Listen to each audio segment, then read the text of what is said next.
The conflict began 16 years before the execution.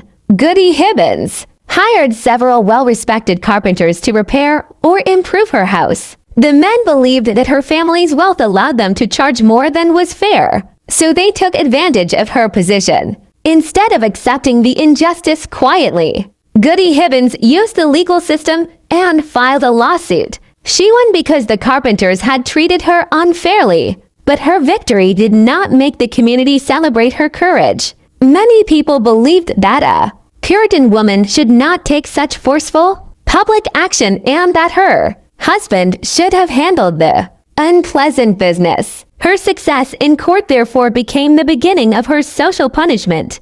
The community's reaction becomes even more severe after Goody Hibbins refuses to apologize. Church authorities want her to admit that her decision to sue the carpenters was improper, even though the court had recognized the injustice done to her. Goody Hibbins will not confess to wrongdoing simply because other people dislike her independence. As a result, she is excommunicated and separated from the religious community. This development shows that power does not always punish a person for being wrong. Sometimes it punishes a person for making an uncomfortable truth visible. Goody Hibbins's courage is reinterpreted as arrogance, and her intelligence becomes a reason for suspicion.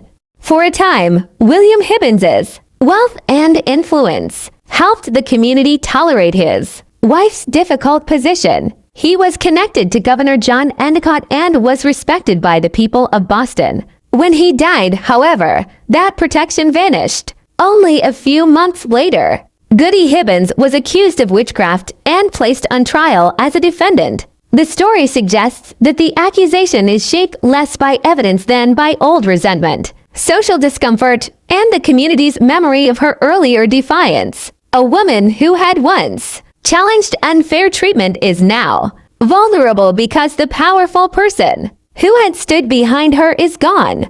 Goody Blackstone observes the later trial from the rear of the courthouse with other women from the community. She expects Goody Hibbins to be frightened because anyone facing such a serious accusation should fear the consequences. Instead, the defendant stands upright and speaks confidently. The charge is read aloud, but it still appears flimsy.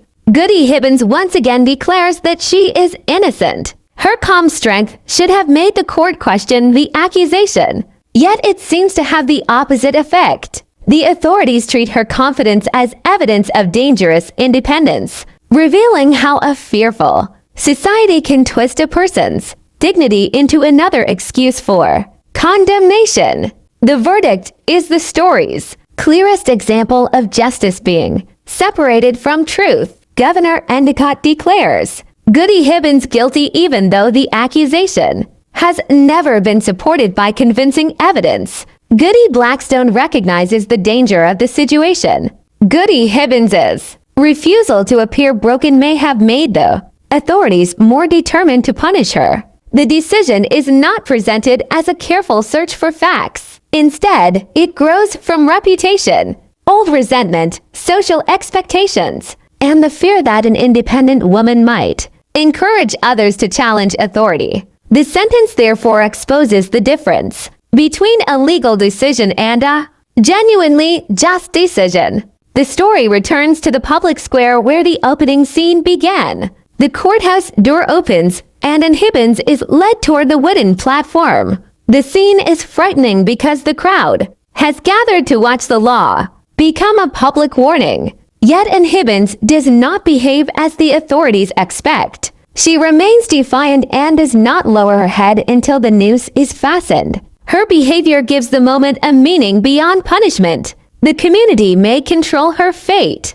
but it cannot force her to accept the accusation as true. Goody Blackstone and Abigail witness the event, and the lesson becomes impossible for them to ignore.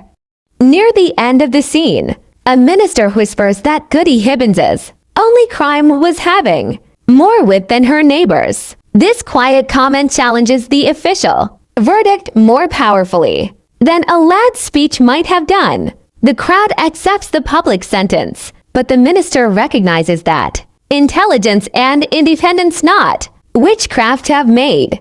Goody Hibbins threatening to the people around her. Goody Blackstone closes her eyes to hold back tears, and Abigail stands beside her. Their reaction shows that the event is not only a punishment of one woman, it is also a lesson about what happens when a community allows fear and conformity to replace evidence and compassion. The final image of the sequence turns the story into a lasting lesson, and Hibbins has been condemned. But the narrative does not ask the reader to accept the verdict as proof of guilt. Instead, it asks us to examine how the verdict was produced. Her earlier lawsuit, her refusal to apologize, the loss of her husband's protection, the weak witchcraft accusation, and her confident defense all reveal a pattern of social control. Goody Blackstone's tears and the minister's whispered sympathy suggest that conscience survives even inside an unjust crowd.